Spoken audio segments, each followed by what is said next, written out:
Hello and welcome to What the F*** Just Happened Today, your essential guide to the daily shock and awe in national politics. I'm Joe Manchin. Let's get to it. It's Wednesday, May 10th, 2023. Welcome to day 841. George Santos pleaded not guilty to 13 federal criminal charges. Santos, who was released on a $500,000 bond, faces 7 counts of wire fraud, 3 counts of money laundering, 2 counts of making false statements to Congress, and 1 count of defrauding campaign donors to purchase designer clothes, make a car payment, and pay personal credit card bills. Santos also faces a charge that he fraudulently applied for unemployment benefits in 2020 when he was employed and earning an annual salary of $120,000. He faces up to 20 years in prison if convicted. Meanwhile, CNN will host a 2-hour live town hall with Trump on Wednesday night, a day after a civil jury found him liable for sexual assault, battery, and defamation. As President Trump regularly attacked the news media, calling the press the enemy of the people while repeatedly insulting journalists and threatening to revoke press passes. Moving on, inflation eased to the lowest level in 2 years, but prices remain higher than normal. Consumer prices in April were 4.9% higher than they were a year ago, down from the 5% inflation rate in March and the June 2022 peak of 9.1%. Last week, the Federal Reserve raised interest rates for the 10th time in 14 months to a range between 5% and 5.25%, the highest level in 16 years, in an apparent effort to slow down the economy.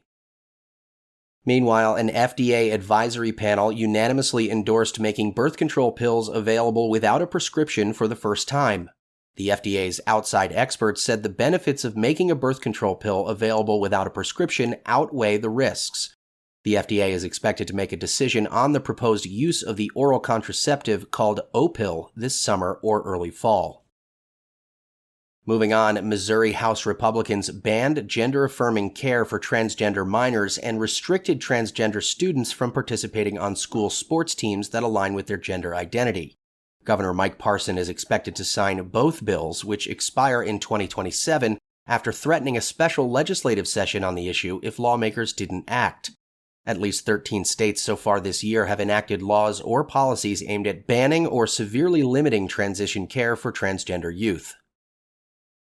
In Florida, Governor Ron DeSantis and the Florida education officials rejected dozens of social studies textbooks and fixed dozens of other books in order to prevent political indoctrination of children. Florida initially rejected 81% of the textbooks that were submitted by publishers, in part because they contained prohibited subjects, including critical race theory, or they contained what the state's education department considered inaccurate material, errors, and other information that was not aligned with Florida law. The Florida Education Commissioner said the textbooks should focus on historical facts and be free from inaccuracies or ideological rhetoric. The list of rejected or changed materials included books on U.S. history, the Holocaust, psychology, references to the killing of George Floyd and the Black Lives Matter movement, and descriptions of socialism and communism. And finally, Joe Manchin threatened to vote against all of Joe Biden's EPA nominees unless the administration rescinds new carbon emission standards for power plants. The EPA's proposal, which is expected to be announced on Thursday, would require coal and natural gas-fired power plants to drastically reduce their greenhouse gas emissions by 2040 by establishing new limits on their emissions.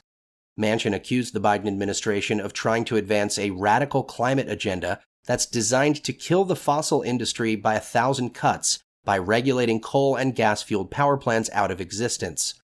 Electricity production accounts for about 25% of greenhouse gas emissions in the United States.